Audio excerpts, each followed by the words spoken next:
Obviamente, esto, cuando yo hablo de cambiar el estilo de vida, es tratar de encontrar la dieta más equilibrada para mi paciente. No tiene que ser extremadamente severa la dieta en sí, sino tratar de encontrar la mejor dieta para mi paciente y que él se adapte y él colabore a esa hora.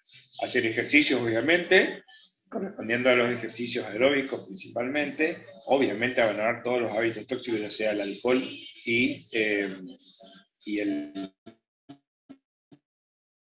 cigarrillo, mantener lo más posible los valores de la presión arterial y de los lípidos en sangre. En aquellos pacientes diabéticos, tratar de tener lo más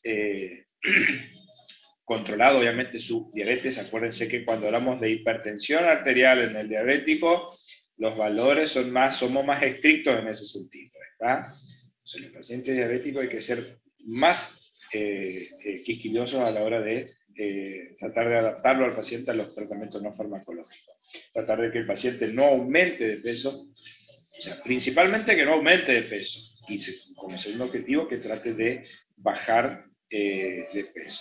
¿Estamos? Generalmente en las mujeres es muy común, en las mujeres jóvenes en edad fértil, que tengan este tipo de patologías. Esto es más común en el hombre, o en edades posmenopáusicas, en las mujeres, perdón, posmenopáusicas. En las mujeres, mientras están en edad fértil, es muy raro que tengan eventos coronarios. Está protegida por las hormonas. ¿Estamos? Una ventaja que tienen las mujeres con el estrógeno, ¿está?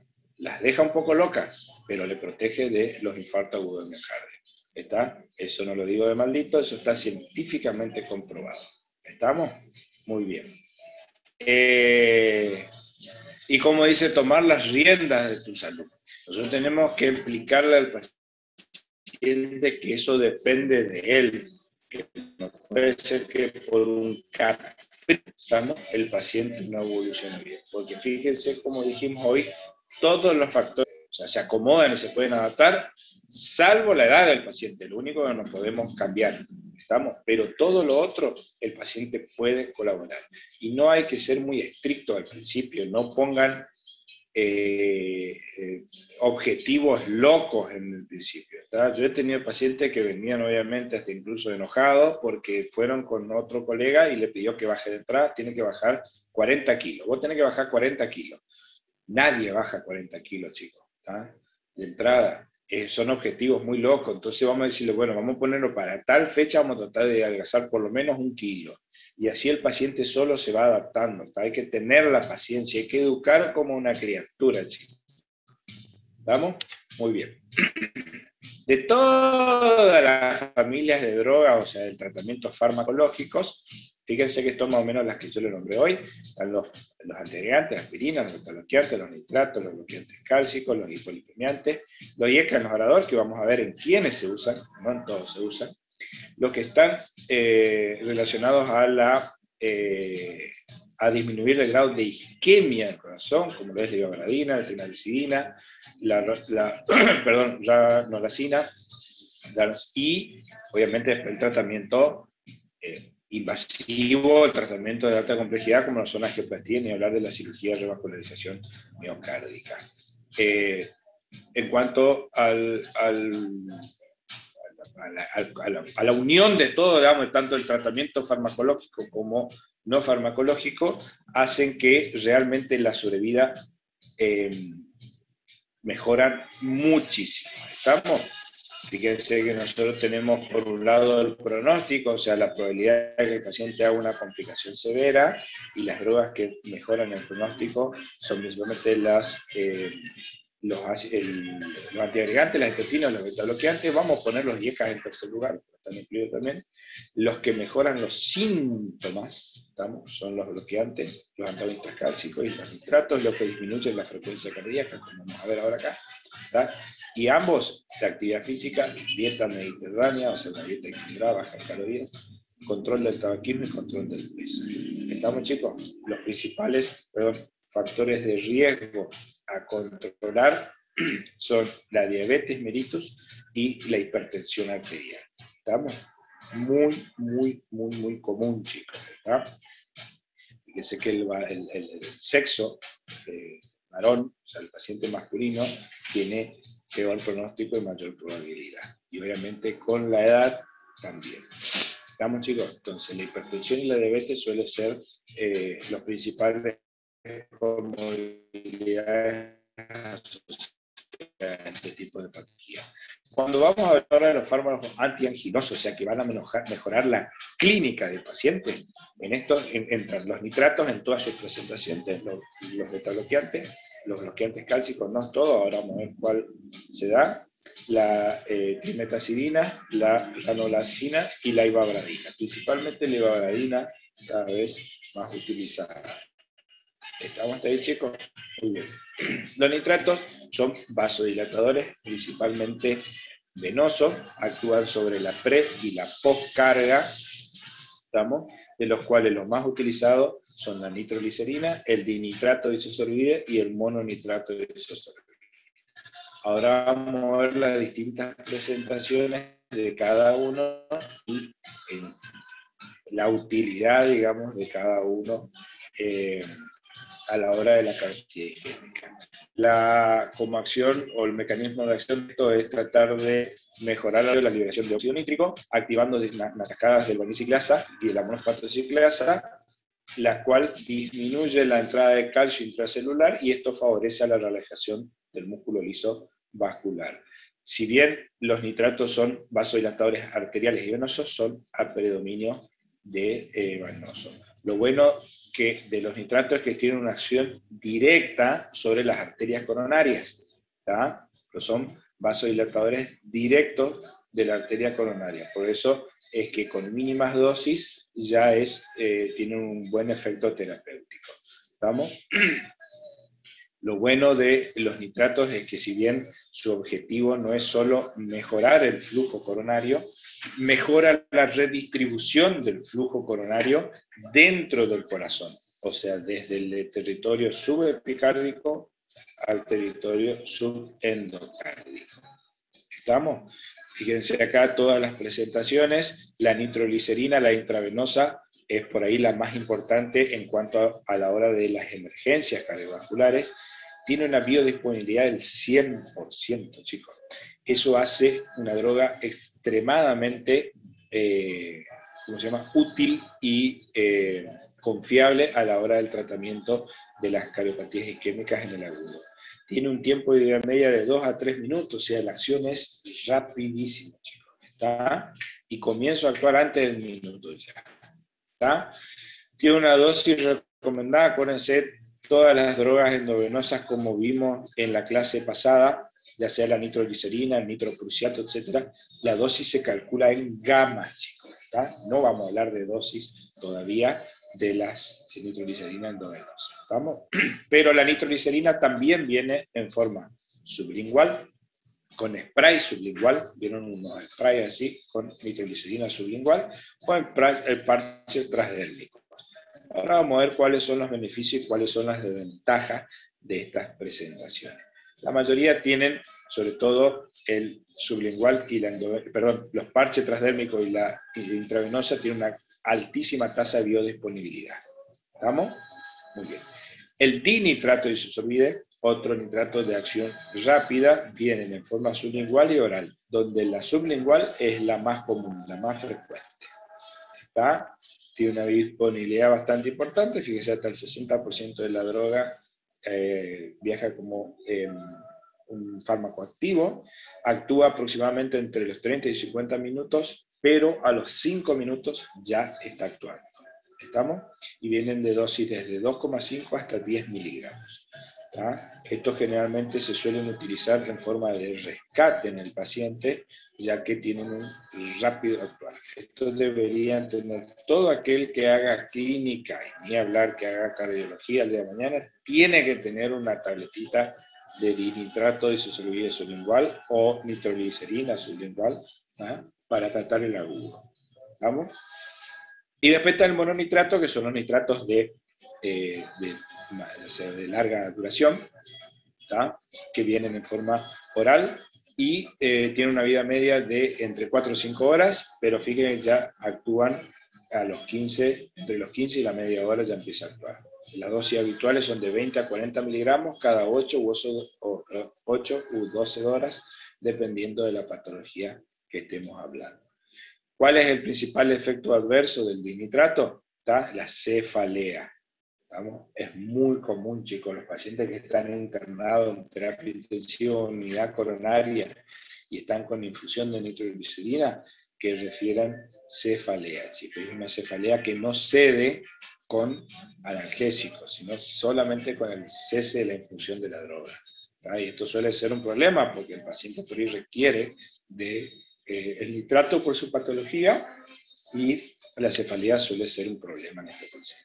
En muy pocos pacientes, sobre todo en los pacientes añosos con hiperplasia prostática, suelen llegar a producir retención de orina, hasta incluso causar un globo vesical que requiera colocar una sonda nasogástrica. Y yo creo que uno de los principales problemas de los nitratos en general es que generan tolerancia, chicos. O sea que con realmente pacientes con angina crónica estable son pacientes con tratamientos crónicos, va generando tolerancia al nitrito y al ir aumentando la dosis, aumenta la probabilidad de presentar cefalea. Entonces hay que tratar de manejarlos con mucho cuidado. ¿Quiénes están contraindicados? Sí. Esa cefalea que tiene el paciente se da por una vasodilatación a nivel cerebral. Exactamente. Es por la vasodilatación que genera los nitratos cerebrales. Era muy común cuando nosotros internábamos los pacientes con insuficiencia cardíaca descompensada o pacientes con alguna cardiopatía isquémica aguda, que empezábamos a infundir nitroglicerina y el paciente a la media hora o a la hora de estar internado empezaba a referir cefalea intensa. Muy común. Está contraindicado los nitratos en la miocardiopatía obstructiva, en la estenosis aórtica, acuérdense porque en la miocardiopatía obstructiva y en la estenosis aórtica el gasto cardíaco es fijo, chicos. O sea, por más que el corazón se esfuerce de más, no puede aumentar la fracción de eyección. Y si yo produzco una gran vasodilatación, ya sea venosa o arterial, disminuyo mi retorno venoso al corazón y puedo disminuir aún más el gasto cardíaco. Entonces está contraindicado. Y está contraindicado la utilización en conjunto con el sildenafil. Hay que tener mucho cuidado si el paciente ingirió un sildenafil o algún otro vasodilatador como estimulante sexual, porque producen gran hipotensión y pueden empeorar el cuadro de mi paciente. Siempre que venga un paciente con una cardiopatía isquémica a la guardia, tengo que preguntarle, señor, usted no consumió, traten de que sacarle la vergüenza y que le diga la verdad. Muy bien. Hay una escena en una película muy graciosa, una película que se llama Alguien tiene que ceder, les recomiendo que miren, está muy buena, con Jack Nicholson, Keanu Reeves y Diane Keaton. No les voy a contar la película, pero hay una escena de Jack Nicholson muy importante con la ingesta del sildenafil y una cardiopatía isquémica. ¿Está? Muy bien. Los nitritos, chicos, entonces se da así, antes de avanzar. Generalmente esto se da cuando está el diagnóstico instaurado de la angina crónica estable y yo quiero evitar que mi paciente haga episodios de angina. Entonces, generalmente como es una angina crónica estable, el paciente ya sabe ante qué físico, ante la angina. Entonces yo tengo dos opciones.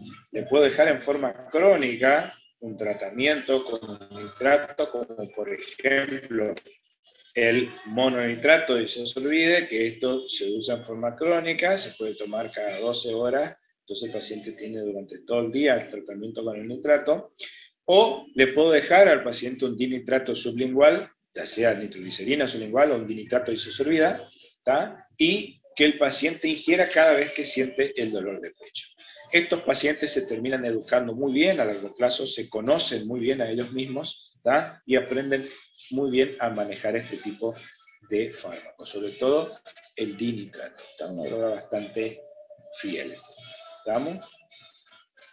Muy bien. Los beta bloqueantes, chicos, perdón, siguen siendo una de los fármacos, pero principales a la hora de utilizar en el tratamiento de la cardiopatía isquémica.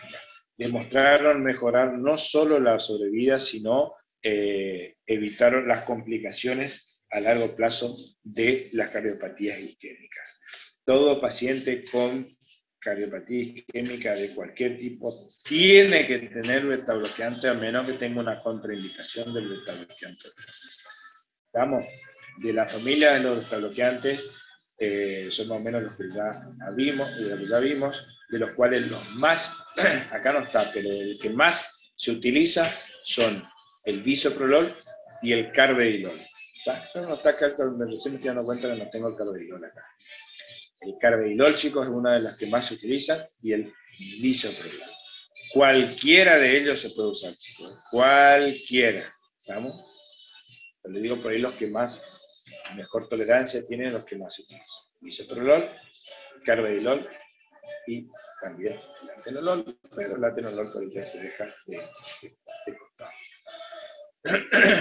Bueno, el efecto anginoso de los betabloqueantes se deben a que al disminuir la frecuencia cardíaca aumentan el periodo de diástole. Fíjense que el miocardio es un músculo que se oxigena en diástole.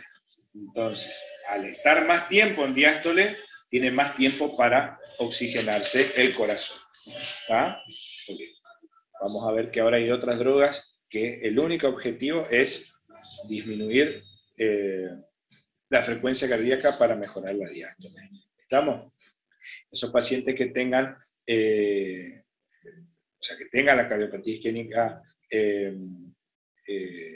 instaurada o diagnosticada, tengo que evaluar las probables contraindicaciones que pueda llegar a tener de los betabloqueantes, como ya vimos en la clase pasada, chicos. Acuérdense que los betabloqueantes están contraindicados en los pacientes asmáticos o pacientes con enfermedad, EPOC, en aquellos pacientes que tengan alguna bradiarritmia o algún bloqueo auriculoventricular, sobre todo de segundo o tercer grado.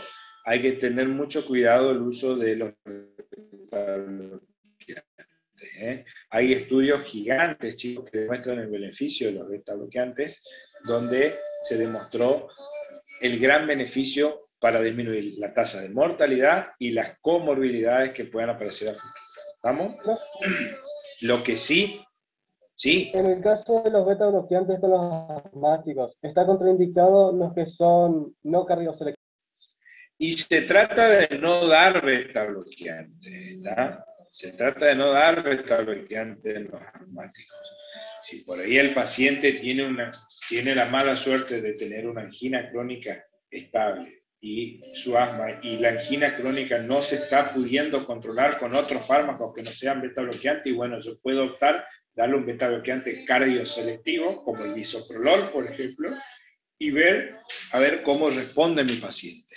¿Está? Pero se trata de no dar, ¿está? Porque si no voy a empeorar mi asma y voy a empeorar la sobrecarga cardíaca. ¿Está? Y estos betabloqueantes, sobre todo, es muy importante titularlos. O sea, ¿qué significa? Empiezan con la mínima dosis hasta lograr que el paciente esté betabloqueado. ¿Cuándo yo digo que el paciente está betabloqueado, chicos? Cuando el paciente en reposo tiene una frecuencia cardíaca de 90 o menos, ¿tá? O ante un mínimo esfuerzo físico, el paciente no supere los 90 latidos por minuto, ¿tá? De frecuencia cardíaca. Ahí yo digo que el paciente está betabloqueado. Repito, elijo el betabloqueante que yo quiera y empiezo con la dosis mínima y voy aumentando cada 5 o 7 días la dosis hasta que el paciente esté betabloqueado. ¿Cuándo yo digo que el paciente está betabloqueado? Cuando en reposo tengo una frecuencia cardíaca de 60 o menos, o ante un esfuerzo físico no supere los 90 latidos por minuto. ¿Se entendió? Muy bien. Si yo llego a tener un paciente que está llegando a la dosis máxima o llegué a la dosis máxima del beta bloqueante y no logro estas características que le digo recién, yo puedo asociar otra droga, como vamos a ver, para tratar de bajar la frecuencia cardíaca. ¿Estamos? Muy bien. Lo que sí no se hace es asociar dos beta bloqueantes. Siempre se da uno. No se asocian dos beta bloqueantes para bajar la frecuencia cardíaca. ¿Estamos? Muy bien. En cuanto a los beta bloqueantes, las contraindicaciones, como ya vimos la clase pasada, la bradicardia severa o los bloqueos auriculoventriculares de segundo o tercer grado, la hipotensión arterial, acuérdense que los beta bloqueantes son fármacos antihipertensivos o hipotensores, en el shock cardiogénico o en la insuficiencia cardíaca descompensada también, en el asma y en el EPOC, en la enfermedad vascular periférica severa o crítica, y en la diabetes no controlada. En la disfunción eréctil, chicos, y esto yo pondría como entre comillas, digamos, ¿está?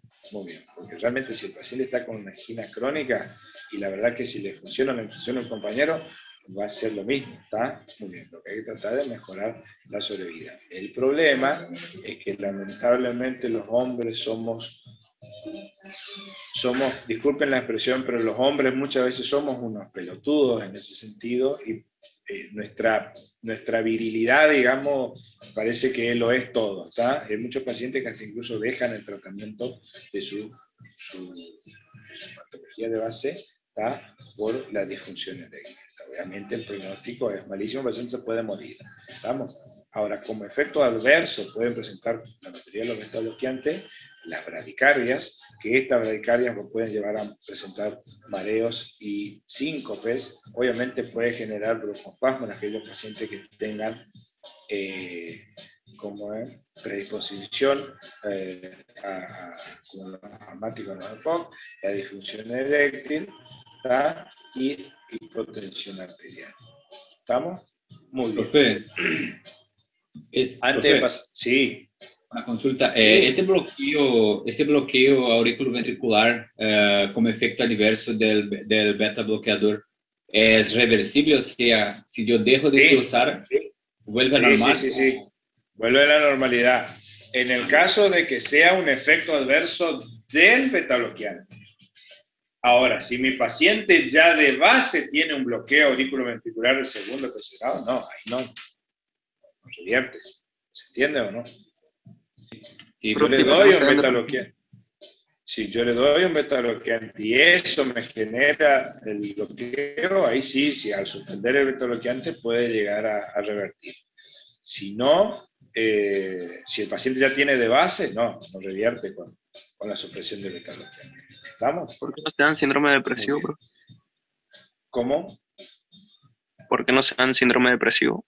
Porque se vio que los beta bloqueantes al tratamiento a largo plazo suelen generar, produce un bloqueo del sistema nervioso simpático en una de las cascadas que se desencadena ante el estrés y la depresión, suelen empeorar los episodios depresivos o suelen enmascarar los episodios depresivos. Entonces se suele tratar de dar con cuidado. Yo hasta ahora, chicos, he tenido pacientes que toman antidepresivos, incluso 2 o 3 antidepresivos, y están con beta bloqueante y están bien, digamos, ¿tá? Pero son pacientes que hay que tenerle un manejo, un cuidado nada más. ¿Está? Profe, una pregunta. Sí, un segundito. Esto ya le va a explicar muy bien el doctor Saori cuando pasemos a neurología y vean estos trastornos de ansiedad, le va a explicar todo esto, los beta bloqueantes. Sí. Puede ser que también los beta bloqueantes estén contraindicados en deportistas y acá también dice enfermos físicamente activos. ¿A qué hace referencia? No, lo que pasa es que, como yo le estoy diciendo, si un paciente correctamente beta bloqueado es aquel paciente que ante un esfuerzo físico la frecuencia cardíaca no pase de 90 latidos por minuto. Si vos tenés un tipo que está haciendo actividad física o que quiere hacer actividad física y no le puedo dar un beta bloqueante, yo le freno la frecuencia cardíaca al paciente. ¿Está? A eso nomás se refiere. ¿Está? Sí, profe, gracias. Dale, muy bien. La opción terapéutica... ¿Qué se hace en esos casos? Ahora ya vamos a llegar. Ahora ya vamos a llegar. Se puede utilizar otro tipo de drogas que que frene la frecuencia cardíaca. Lo que pasa es que si yo tengo un paciente que supuestamente es deportista, me asumo que un paciente de un competidor de alta competencia y presento una angina crónica grave, en ese caso el ejercicio físico en ese paciente, ese tipo de actividad va a estar contraindicada. Yo tengo que optar, o le doy el tratamiento o suspendo la actividad de mi paciente. ¿Está? Bien. O sea, a Messi empieza con dolor de pecho y le tengo que dar beta-bloqueante, a Messi no le puedo dar beta-bloqueante. Donde saquen a Messi, yo, cardiólogo de Messi, le miento, le voy a meter. Hasta que ganemos la Copa América, después se puede morir tranquilo. ¿Está? La opción terapéutica a los beta-bloqueantes son los bloqueantes cálcicos. Acuérdense que habíamos visto que los no hidropiridínicos producen una disminución de la frecuencia cardíaca, como el verapamilo y el diltiazem, pero a su vez los antagonistas cálcicos o los bloqueantes cálcicos también producen una relajación del músculo liso vascular, entonces suelen mejorar la isquemia en los pacientes que tengan aterosclerosis, pero no son fármacos de primera línea, son fármacos generalmente que se lo dan asociados al tratamiento de base, como vamos a organizarnos ahora al final de la clase, y, o en aquellos pacientes que tengan una angina refractaria. Ya vamos a llegar a bien ahí. Son los de primera elección en la angina vasospástica, obviamente, porque ahí el problema no es aterosclerótico, sino que es por la hiperactividad del músculo liso vascular. Vamos, de las drogas, de los bloqueantes cálcicos, los más utilizados en este sentido es la amlodipina, como los no hidropiridínicos, y los hidropiridínicos, el verapamilo y el diltiazem. ¿Estamos? Los efectos adversos es el edema malar, como esto ya habíamos visto en la clase pasada. ¿Estamos? Sofocos o sensaciones de calor, cefaleas, palpitaciones, mareos y estreñimiento. ¿Estamos? Las contraindicaciones, ¿estamos? Las contraindicaciones, pueden ser que el diltiazem y el verapamilo generan gran bradicardia, por lo tanto los bloqueos o la disfunción sinusal o la bradicardia extrema están contraindicados, chicos, los no hidropiridínicos, y los hidropiridínicos van a depender de la entidad clínica. ¿Estamos? Muy bien. Fíjense las dosis cómo se da, sobre todo donde está, acá está el amlodipino, que es el polimer más utilizado, sean dosis de 10 a 20 miligramos por día, y el verapamilo o el diltiazem, ¿estamos? Que fíjense que el verapamilo también hay vía oral y vía sublingual. Nosotros en nuestro medio usamos la vía oral. Los comprimidos vía orales nada más. ¿Estamos? Doctor, la nifedipina no puede generar un efecto que aumente la frecuencia cardíaca para compensar la dilatación arterial, sí, y ahí termina empeorando el cuadro. Exactamente, por eso te dice acá que hay contraindicaciones muchas veces relativas o absolutas. ¿Estamos? Dice acá las taquicardias o la taquiarritmia, la nifedipina están relativamente contraindicados. ¿Está? Pero yo pasé de largo nomás, pero es porque son estos cuadritos, entonces puede leer tranquilamente, no lo vamos a detener mucho ahí. ¿Está? Muy bien.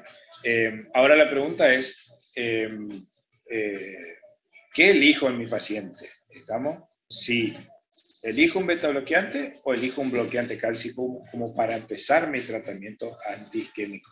¿Está? Y hay un montón de estudios que compararon los beta bloqueantes con los bloqueantes cálcicos. No hay una diferencia significativa entre uno y otro para empezar el tratamiento. Lo que sí por ahí se vio en mínimo porcentaje es que los beta bloqueantes tienen un poquitito mejor de tolerancia y un poquitito mejor de sobrevivido, mejor pronóstico en comparación con los bloqueantes cálcicos. ¿Estamos? Pero obviamente va a depender de las comorbilidades de los pacientes asociados. Si yo tengo un paciente que ya de entrada tiene diabetes o tiene alguna otra comorbilidad o tiene asma, por ejemplo, bueno, Y pienso en un beta-bloqueante para empezar, pienso directamente para empezar con un bloqueante cálcico. El objetivo de esta droga, en estos casos en particular, es bajar la frecuencia cardíaca para mejorar la diástole y mejorar la oxigenación cardíaca. ¿Estamos? ¿Está? Si el paciente no tiene ninguna comorbilidad ni ninguna otra contraindicación, patología de base, y lo ideal es empezar con un beta-bloqueante. Si bien es mínimo la diferencia, se vio una leve mejoría en comparación con los bloqueantes cálcicos. La opción terapéutica que tengo, si yo el paciente no puede recibir bloqueante cálcico o no puede recibir beta-bloqueante, o incluso está con uno o un beta-bloqueante o un bloqueante cálcico, pero no logro controlar la frecuencia cardíaca, es la ivabradina. La ivabradina es una droga que cada vez está adquiriendo más importancia. ¿Tá? Es un inhibidor selectivo de la corriente de la célula nódulo sinusal, haciendo que disminuya la frecuencia cardíaca sinusal. Por lo tanto, ¿cuál es el, ¿cómo le puedo decir? ¿Cuál es el requisito para que el paciente pueda utilizar ivabradina? El paciente tiene que estar en ritmo sinusal. Si el paciente no está en ritmo sinusal, no sirve la ivabradina. ¿Tá? Si yo tengo un paciente con angina crónica y está en FA, no me sirve la ivabradina. ¿Estamos? El paciente tiene que estar en ritmo sinusal porque él actúa en el nódulo sinusal. ¿Estamos? Perdón. Esto se puede utilizar en aquellos pacientes que están contraindicados los beta-bloqueantes o los bloqueantes cálcicos, o en aquellos pacientes que, a pesar de estar usando un bloqueante cálcico o un beta-bloqueante, no logro controlar la frecuencia cardíaca. La ivabradina se los puede asociar, vienen en dosis de 5 y 7,5 miligramos, que se pueden utilizar en 1 o 2 tomas diarias, ¿tá? Y el objetivo es que tener una frecuencia cardíaca de 60 o menos. Si el paciente tiene menos de 60 latidos por minuto de frecuencia cardíaca, no está indicado, ¿cómo es?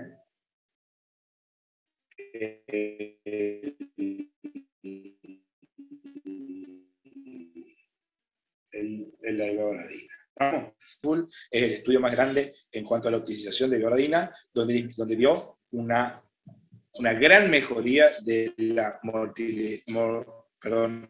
mortalidad y de la hospitalización por infarto, insuficiencia aguda, insuficiencia cardíaca en aquellos pacientes con angina crónica estable. ¿Estamos? No tiene prácticamente efectos adversos, son principalmente la intolerancia digestiva y obviamente la bradicardia que nos puede generar. ¿Estamos? La ivabradina, repito, es una droga que se utiliza siempre que el paciente esté en ritmo sinusal. ¿Estamos? Si el paciente no está en ritmo sinusal, no está indicada la ivabradina. Pregunta de examen. Recontra pregunta de examen, chicos, ¿verdad? Siempre pregunto y siempre vamos a preguntar eso. Profe, y si uno de los principales... Si el paciente por ahí utiliza un marcapaso... no sé, nos vamos a poner el marcapaso acá porque el marcapaso cambia totalmente la jugada. Si yo tengo un paciente que tiene un marcapaso y yo le puedo dar kilos de beta bloqueantes si yo quiero, ¿tá? Total, el marcapaso me va a tener la frecuencia cardíaca mínima a 60 latidos por minuto. ¿Está?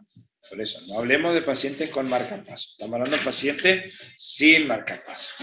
¿Está? Y esa droga es una droga viendo cara. La que pregunta, ¿cómo? Mirá, no te sabría decir exactamente cuánto está acá en la Argentina, pero sí, tiene su costo, ¿está?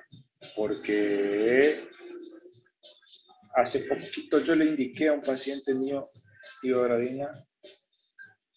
Bueno, para. Bueno, después busco y le paso, chicos, ¿está?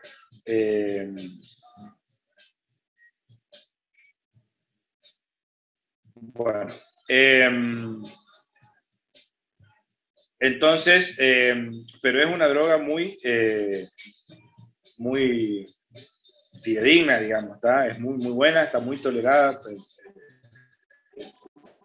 Los pacientes realmente responden muy bien a esto, ¿está? Yo, gracias a Dios, no tuve la necesidad de mucho de usar eso acá. Pero sí, se ve que en los grandes centros se utiliza mucho. ¿Está?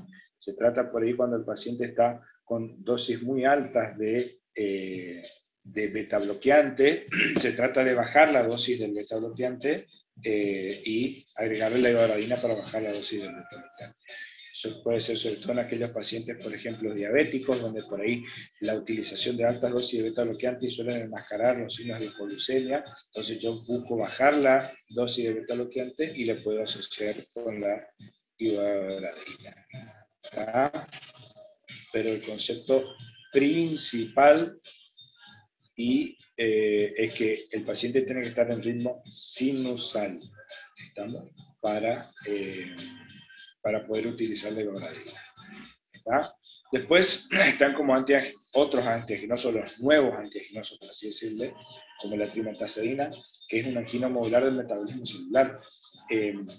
Se vio que estas drogas no afectan, la obstrucción coronaria, pero sí le da cierta capacidad a la célula para tolerar la isquemia, ¿está? Alterando el metabolismo interno de la célula. ¿Estamos? Entonces, mejora la utilización de las sustancias de las cuales se alimenta, principalmente los carbohidratos. ¿Está? Mostró una gran disminución de la isquemia en los pacientes, ¿está? Tiene una muy buena biodisponibilidad por vía oral, fíjese que hasta el 90% de la droga actúa y empieza a circular, ¿está? Y se elimina principalmente por orina, ¿está? Esto siempre se utiliza en asociación con los betabloqueantes. Vamos a ver ahora que hay entidades que se llaman las anginas refractarias, que son aquellos pacientes que, a pesar de tener el tratamiento antiisquémico y vasodilatador completo, el paciente sigue refiriendo síntomas. ¿Está? Entonces, en estos pacientes, la asociación de las drogas antianginosas, que como bien dijimos, podría ser o la ivaradina o la trimetazidina, son drogas que mejoran la isquemia de mi paciente. ¿Está? Porque vamos a ver que muchas veces ese es nuestro objetivo, tratar de disminuir que las células sufran de isquemia. Esta droga está contraindicada en los pacientes con enfermedad de Parkinson o enfermedad motora porque suelen empeorar el temblor, ¿está? Y de pocos efectos adversos tienen principalmente náuseas, vómitos y dolor epigástrico. ¿Está? Muy bien. Por último, de las drogas antianginosas, la ranolazina, también muy buena en asociación. Perdón.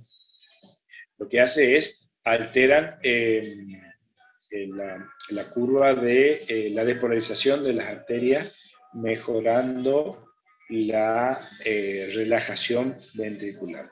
No hay un cambio hemodinámico, o sea, no afecta ni la sístole ni la diástole, sino que simplemente mejoran la relajación celular, ¿está? Evitando así la excitación de las células y el consumo exagerado de energía por parte de esas células que están sufriendo por la isquemia. Habitualmente se asocian a los betabloqueantes también, no se asocian a los bloqueantes cálcicos como el diltiazem y el dimenapamilo, ya que estas drogas producen una inhibición del citocromo P450, y altera obviamente el metabolismo de ciertas drogas. Entonces no se suele asociar este fármaco con los bloqueantes cálcicos. Pregunta, examen.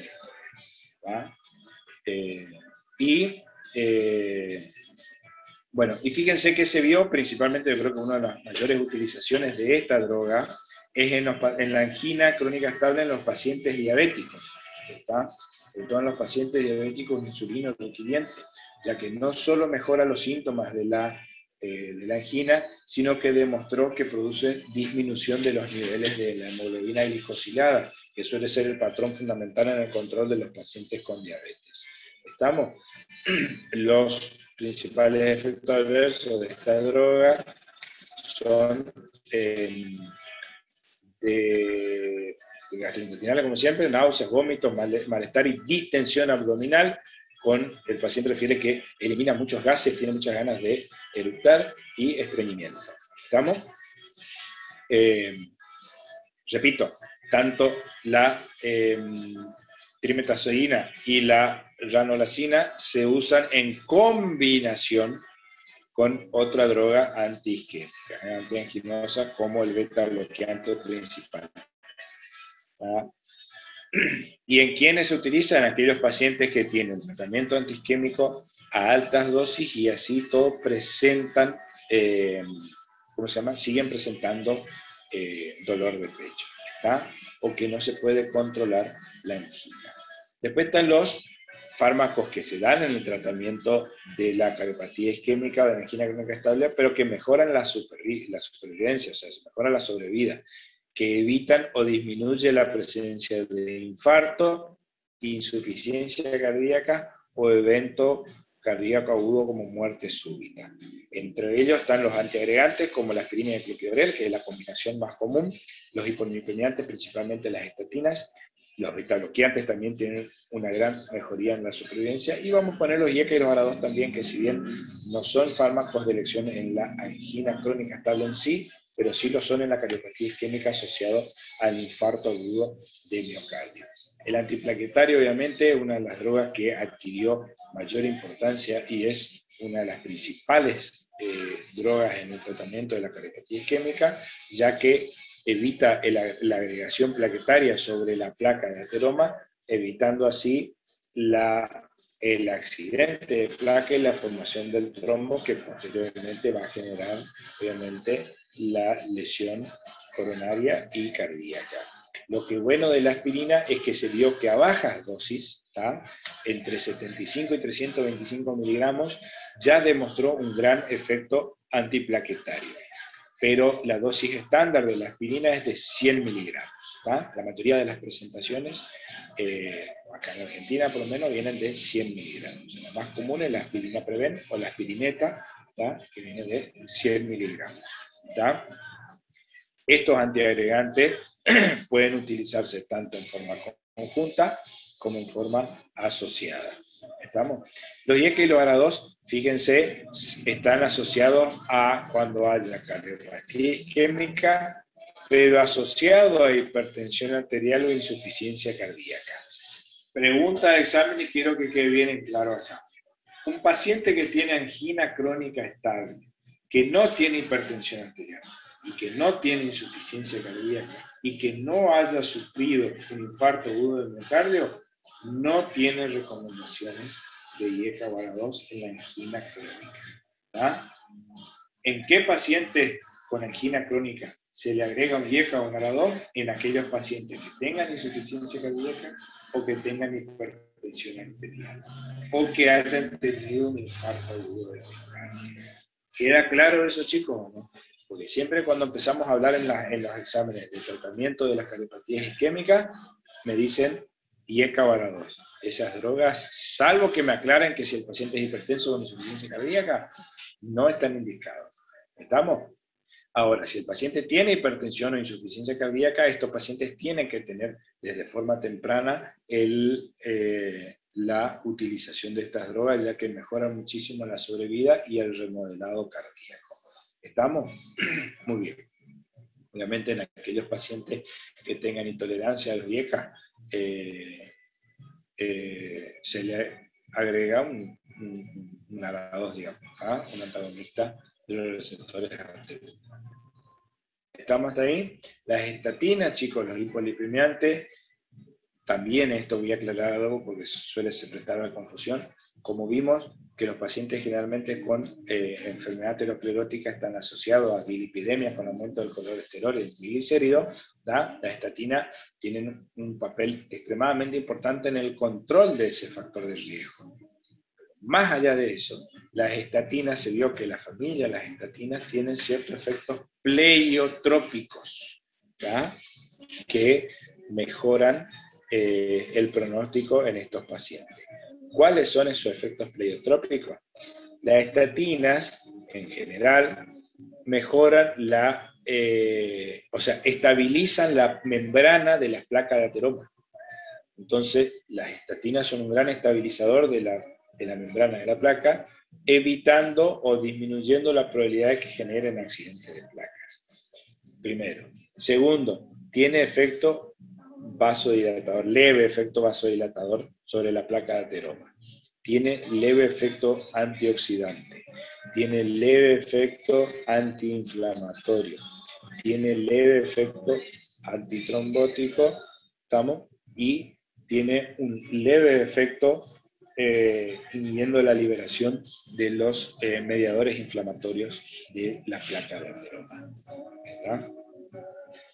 El principal efecto pleiotrópico de las estatinas son que estabilizan la placa de ateroma. ¿Está? Evitan que se formen los accidentes de placa. ¿Estamos? Ahora, en aquellos pacientes, fíjense que ya hayan tenido un evento cardiovascular, tienen que tener como prevención secundaria. ¿Está? Fíjense, disminuyó hasta el 25% de la mortalidad de causas cardíacas en pacientes que ya hayan tenido un evento coronario. Por lo tanto, aquellos pacientes que fueron operados, que tienen una cirugía de revascularización o tienen un stent, sí o sí tienen que tener una estatina. ¿Estamos, chicos? Además se vio en aquellos pacientes con cardiopatía isquémica y diabéticos con enfermedad vascular periférica, ¿tá? Tiene un gran efecto beneficioso evitando las complicaciones de estas patologías. ¿Estamos? Acá fíjense, están cuatro de los estudios más grandes utilizados que demostraron los beneficios de la estatina. ¿Estamos? Muy bien. Fíjense que de las estatinas tenemos aquellos que alteran el colesterol o los triglicéridos. Nuestro objetivo es tratar de tener un colesterol total menos de 200 en realidad, ¿está? Menos de 180 por acá, pero la mayoría de los laboratorios tienen como base un colesterol total máximo de hasta 200. ¿Estamos? Y las LDL menos de 70 y las HDL, que me voy a poner acá, las HDL más de 40. ¿Estamos? ¿En quién están indicados las estatinas? En todos los pacientes con angina crónica estable tienen que tener estatina. ¿Estamos? En la hipercolesterolemia más hipertrigliceridemias, la asociación de una estatina con un fibrato es muy común. ¿Está? Acá en la Argentina hay una de las drogas por ahí, la que yo más utilizo, seguramente hay otras marcas más, pero la que yo más utilizo es el Vasotenal EZ, que es la asociación de una estatina con un fibrato. Y andan muy bien, chicos. El último paciente que yo tuve con una dislipidemia marcada tenía casi 800 de colesterol y 1000 y pico de triglicéridos, y con el Vasotenal EZ logré bajar. Quedó con 230 de colesterol y 210 aproximadamente de triglicéridos. ¿Está? Muy bien. Acá está, fíjense, el ezetimibe es una opción terapéutica. ¿Estamos, chicos? Entonces, más allá del beneficio en controlar la dislipidemia de mi paciente, está el beneficio por los efectos pleiotrópicos que genera las estatinas. Y obviamente después están los procedimientos invasivos, como son la angioplastía, la cirugía de revascularización o la angioplastía con balón y las rehabilitaciones cardiovasculares posteriores. ¿Estamos? Estos ya son tratamientos cruentos, son tratamientos invasivos. ¿Está? Como se ve acá, la angioplastía con un implante de stent, ¿estamos? Donde se ve el baloncito que distiende el stent. ¿Está? Tenemos la cirugía de revascularización miocárdica, donde fue un procedimiento que lo desarrolló el doctor Favaloro, un médico argentino, que el doctor Favaloro habrá sido una de las personas, no sé, de los mejores seres humanos que tuvimos en el mundo en una época, hasta que lamentablemente por un montón de factores, se terminó quitando la vida, ¿no? Fíjense, uno de los procedimientos que hizo él, fíjense acá en este caso, vemos una arteria coronaria, principalmente la descendente anterior, impresiona, donde se ve que está obstruida. ¿Cuál fue uno de los mecanismos que inventó el doctor Favaloro? Él toma la arteria mamaria interna que va hacia la mama, ¿tá? Corta, saca de la mama esa arteria y le hace una anastomosis a nivel coronario. ¿Tá? Es un procedimiento pero fabuloso, fantástico, es increíble este procedimiento. O la opción terapéutica es sacar una vena del miembro inferior, o sea, una de las venas afena, y generar un puente arterio-arterial con esa vena para tratar de saltear la obstrucción coronaria. ¿Estamos? Esto fue una revolución en la medicina, en la cardiología mundial, ya que hasta ese momento el tratamiento de la angina crónica era principalmente clínico. ¿Ah? En ese momento, acá en la Argentina, estaba el doctor Cosio, que era el médico cardiólogo que más sabía de cardiopatía isquémica en el mundo. ¿Ah? Así que envidio a mis colegas cardiólogos que tuvieron la oportunidad de vivir en la época donde lo tenían al doctor Favaloro y al doctor Cosio juntos. ¿Está? Así que imagínense lo que veía hacer, ¿no? La pelea entre los que querían operar y los que querían hacer el tratamiento farmacológico. Encima en esa época no existían muchos fármacos para la cardiopatía isquémica, entonces se les solía hacer sangrías a los pacientes. Se le hacían sangrado, se les traía sangre para tratar de disminuir el gasto cardíaco. ¿Estamos? Obviamente el ejercicio físico o mejorar la actividad física de mi paciente es fundamental, ya que se vio que aumenta la tolerancia cardíaca a la isquemia crónica que genera. ¿Estamos? Y el doctor Kasky, que va a ser uno de los médicos argentinos, pero va a ser uno de los médicos que más sabe de cardiopatía isquémica en la actualidad, él habla de que los tratamientos hay que ya no tanto preocuparse por destapar la arteria en sí, sino tratar de bajar la isquemia que genera en la célula, ¿tá? Y desarrollar fármacos que disminuyan la isquemia de las células, como los fármacos que vimos hoy acá en la diapositiva. ¿Estamos, chicos? Muy bien. Lo que quiero para terminar es hacer lo siguiente. Vamos a suponer que yo tengo un paciente con angina crónica estable.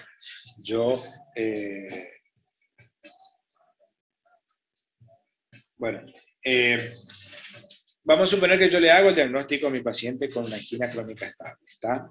Esta angina crónica estable puede ser solo con diagnóstico clínico, o sea que el paciente refiera ese dolor precordial, pero también está apoyado el diagnóstico de esa angina con el electrocardiograma. Nosotros ahora estamos en terapéutica, chicos, yo no me voy a detener en el electrocardiograma, ¿está? Eso van a ver en clínica.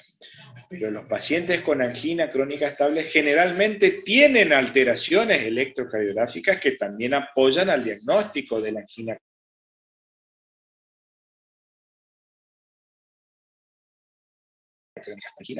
crónica estable de mi paciente.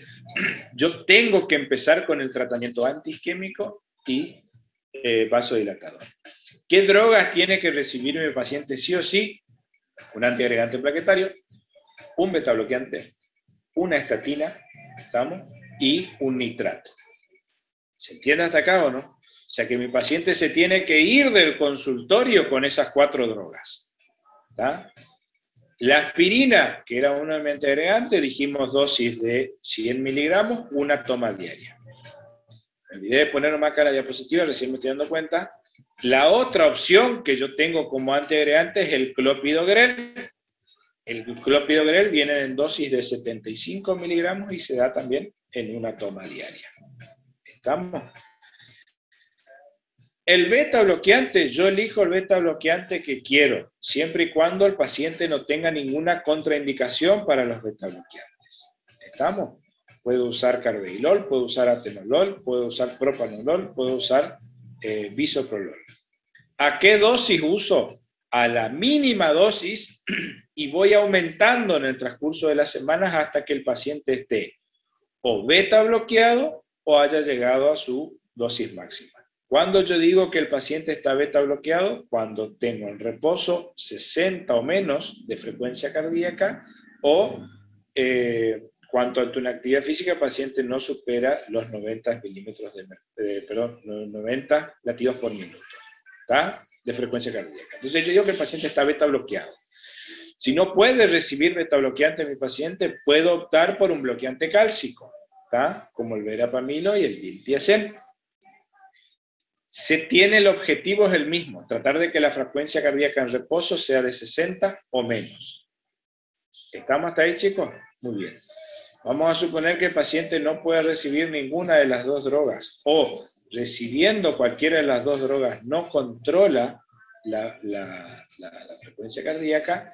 En ese caso, el paciente puede asociarse con ivabradina, ¿está? ¿Cuál es el requisito para que el paciente pueda utilizar ivabradina? Que esté en ritmo sinusal. Si el paciente no está en ritmo sinusal, no puede usar ivabradina. ¿Estamos, chicos? Vamos a suponer que el paciente tiene... Sí. Perdón, la ivabradina es si el paciente no puede recibir el beta bloqueante y el anticoagulante, o el beta bloqueante no. No, el beta bloqueante o el bloqueante cálcico.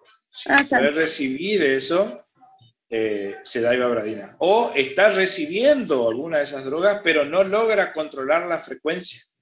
Entonces, ahí se le asocia a un beta bloqueante. ¿Estamos? Gracias. Muy bien. De nada. Estamos hasta ahí. Bueno, voy a dejarle el resto de las drogas para el costado y voy a seguir. Después tiene que recibir una estatina sí o sí. De las estatinas que nosotros conocemos son la atorvastatina, la rosuvastatina o la simvastatina. La dosis generalmente cuando hablamos de cardiopatías isquémicas son de 40 miligramos, de 40 a 80 miligramos. ¿Estamos?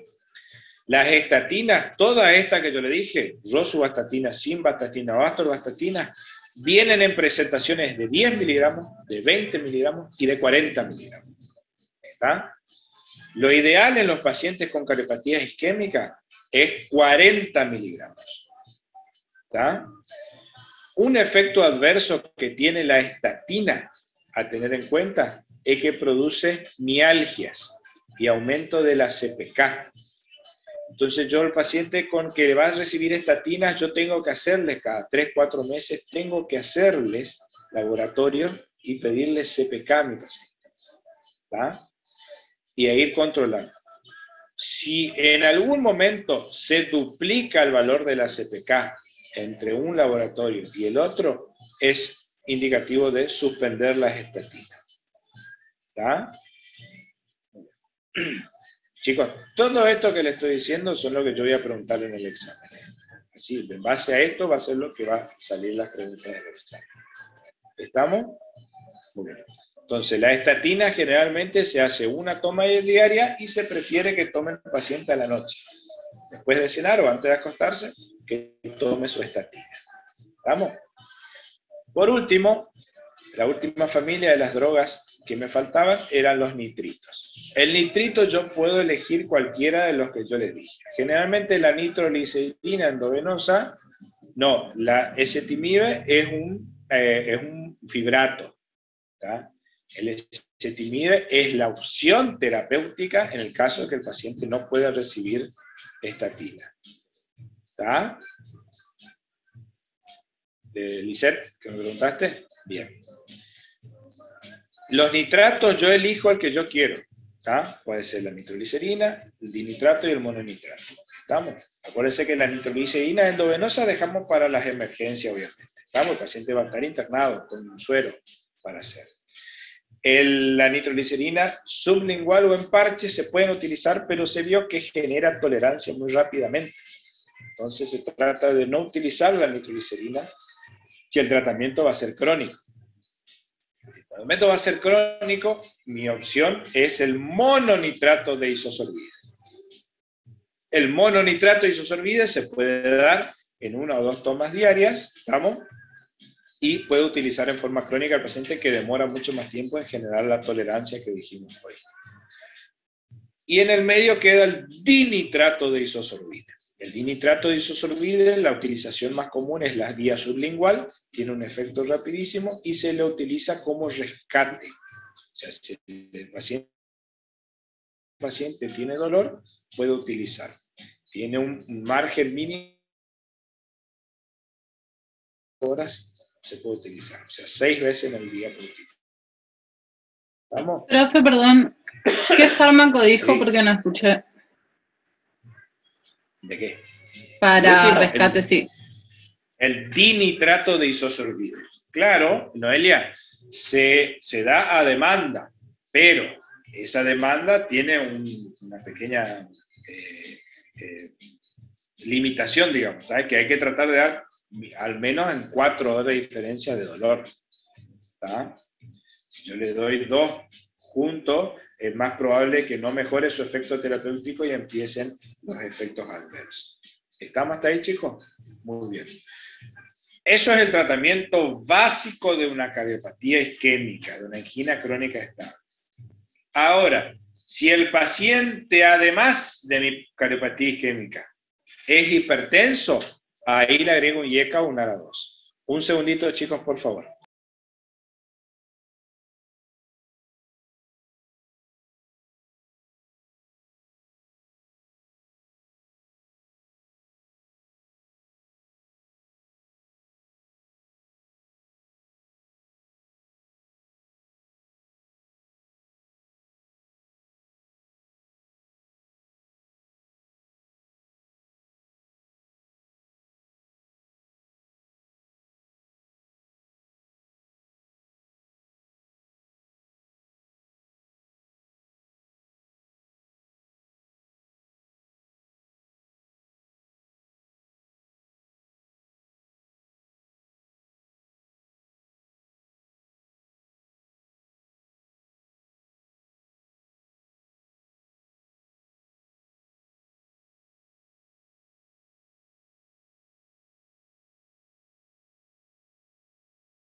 Perdón, volví. ¿Dónde había quedado? Ah, bueno, Neverton va a ser asado, ¿está? Bueno, escucha, chicos, cuando quieran, sería lo ideal. Dice, doctor, el nitrato de por la cefalea, con toma de demanda, nos llega a dosis máxima por día. Otro, suplante, porque todo nitrato. Y en realidad no hay. Nitrato es nitrato, digamos, ¿viste? No hay droga que suplante a los nitratos. ¿Está? Con ese efecto, digamos. ¿Está? Muy bien. Lo que tiene bueno el nitrato es como actúa rápido, ¿viste? Se puede dar varias veces en el día. ¿Está? Si yo empiezo a dar mucho, en menos de 4 horas, entre dosis y dosis, sí empieza a aumentar mucho los efectos adversos y puede generar tolerancia, que eso es lo que hay que evitar en estos pacientes. ¿Está? Bueno, como les decía, entonces, si el paciente tiene cardiopatía isquémica, y a su vez tiene hipertensión arterial o insuficiencia cardíaca, en esos casos sí está indicado el IECA o el ARA2. Si el paciente no tiene hipertensión o no tiene insuficiencia cardíaca, no se usa IECA o ARA2 en los pacientes con cardiopatía isquémica. Tiene estante agregado, tiene su nitrato a dosis máxima, tiene su beta bloqueante a dosis máxima, está con su estatina a dosis máxima y el paciente continúa con síntomas. En esos casos, eso se llama angina refractaria. En esos casos está indicado la asociación de las 3 drogas que vimos hoy. La amlodipina, ¿tá? Como tratamiento antiisquémico para tratar de mejorar la dilatación de la coronaria. ¿Tá? La amlodipina, ¿tá? Que obviamente asociado a todos los otros fármacos.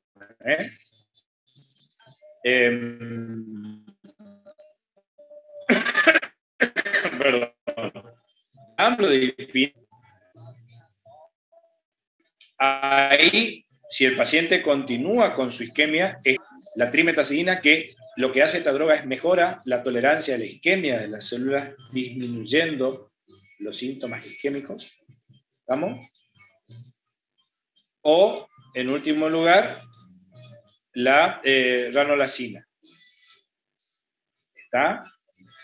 Si el paciente tiene tratamiento completo y no mejora la angina, ahí se le puede asociar estas 3 drogas. ¿Está? Como dijimos recién. La amlodipina, ¿está? La ranolacina y la trimetazidina. ¿Estamos? General, estos pacientes... Sí. Esto es un tratamiento elegido a su casa, en la salita. Justamente, Sisman, eso es justamente lo que te iba a decir. Estos pacientes son para tratamiento ambulatorio, pero estos pacientes sí o sí hoy en día hay que estudiar en la parte coronaria. ¿Está? Sí o sí estos pacientes van a coronariografía. Y ahí tengo 3 opciones. Que en la coronariografía encuentre una arteria comprometida y se pueda solucionar con un stent. Que en la coronariografía encuentre más de una arteria comprometida y requiera de una cirugía de revascularización miocárdica. Y en tercer lugar, y por ahí el que más por ahí molesta, es aquellos pacientes que tienen enfermedad coronaria no revascularizable. O sea, que tienen lesiones que son muy periféricas, ¿tá? Entonces tienen lesiones de la microvascularización. Esos pacientes no se pueden revascularizar por angioplastía ni por cirugía, y por lo tanto el tratamiento médico va a ser lo fundamental. Estos pacientes que hacen angina crónica estable y que no se pueden revascularizar, se vio que a largo plazo los pacientes suelen tener insuficiencia cardíaca y cuadros de muerte súbita. ¿Está? Muy bien. ¿Estamos hasta acá, chicos? Profesor, ¿sí? La isquemia refractaria, sí. Con lo que se refería a la medicina, trimetazidina y la ranolacina, ¿Una se va sumando a la otra o se van reemplazando? No, se van reemplazando. La única que se puede asociar a todas es la amlodipina. La amlodipina sí le puedo asociar y que quede en mi tratamiento. ¿Estamos, chicos? Pero entre la trimetacidina, ¿tá?, y la ranolacina es una u otra, ¿tá?, no las dos juntas. Y cualquiera de estas dos sumado al tratamiento base. Exactamente. Acuérdense que la... perdón. Para que se me tildó acá. ¿Me ven, chicos, no? Pues se ve como que se me tildó acá. ¿Sí? Bueno, acuérdense que la ranolacina no se asocia con el diltiazem o el verapamilo. ¿Está? Muy bien. O sea que si el paciente, ponerle es asmático, y yo no le puedo dar beta-bloqueante, y él estaba con bloqueante cálcico, ¿está?, con verapamilo diltiazem, y la ranolacina no le puedo dar. ¿Estamos, chicos? Bien. ¿Estamos hasta ahí, chicos? ¿Está? Muy bien. Obviamente esta clase fue, pero pura y exclusivamente terapéutica, ¿eh? No hablamos prácticamente nada de lo clínico, que por ahí hace medio confuso, porque la idea es ir haciendo en conjunto las dos cosas, ¿sí? Profe, bueno, una sí. pregunta. En el caso de la angina refractaria, ahí nosotros suspendemos el tratamiento con beta bloqueante, estatina y todo eso, y le damos directamente estos tres. Nunca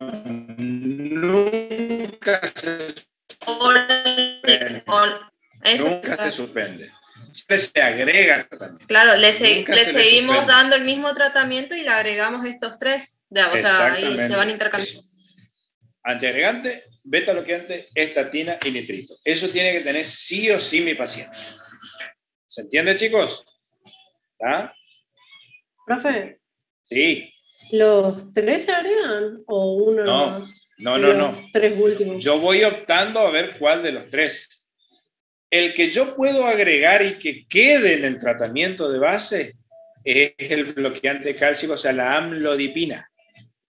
Si el paciente ya tenía aspirina, beta bloqueante, estatina y dinitrato y sigue con angina, yo le puedo agregar la amlodipina y la amlodipina quedar en el tratamiento de base. ¿Se entiende? Ahora, las otras dos drogas, la ranolacina y la trimetacidina, esas no. Yo tengo que optar por una de las dos y agregarle al tratamiento. ¿Me entendés, Sabrina? ¿Sí? No es que yo le agrego esas tres sí o sí. No, yo tengo que optar por una de ellas y agregarla al tratamiento. ¿Estamos? Sí, gracias. ¿Seguro?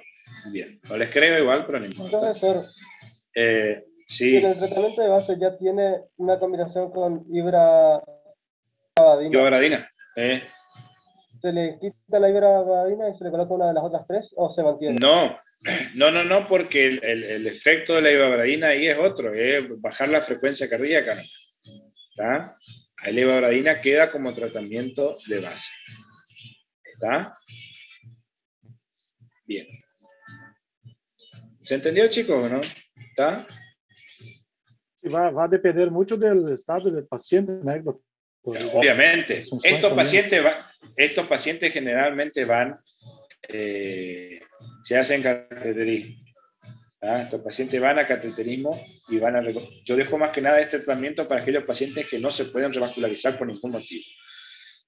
Que hasta incluso a mí me pasa, yo tengo un paciente así, que el paciente tiene 3 lesiones coronarias, es para cirugía cardíaca o por lo menos colocarse un stent y el paciente no quiere. ¿Está? El paciente no quiere colocarse un stent y el paciente no quiere operarse. ¿Está?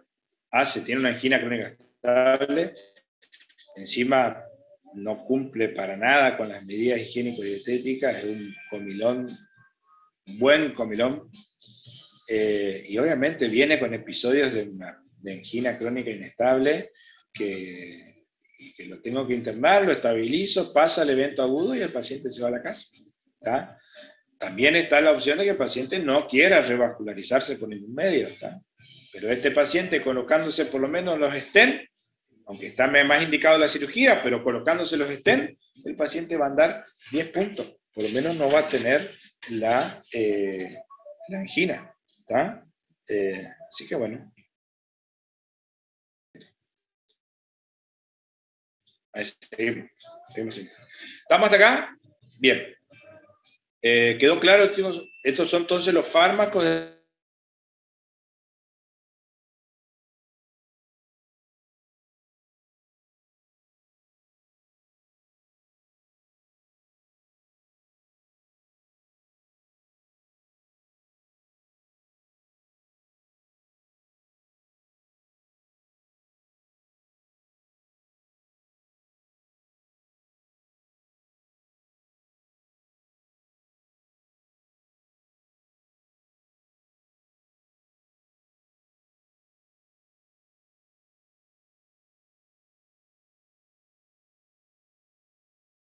Recording in progress.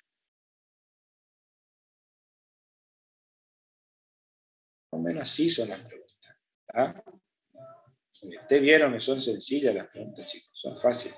Pero vamos a asociar todo esto, lo que estamos aprendiendo acá, a clínica médica. ¿Estamos, chicos? ¿Está? Muy bien. Nos vemos. Creo que mañana me toca hipotensión y síncope. Pero bueno, vamos a tratar de hacerlo más grande. Cuídense, como siempre. Y estamos en contacto. Nos vemos, Isma. Chao, profe. Chao, chicos. Profe. Hasta luego.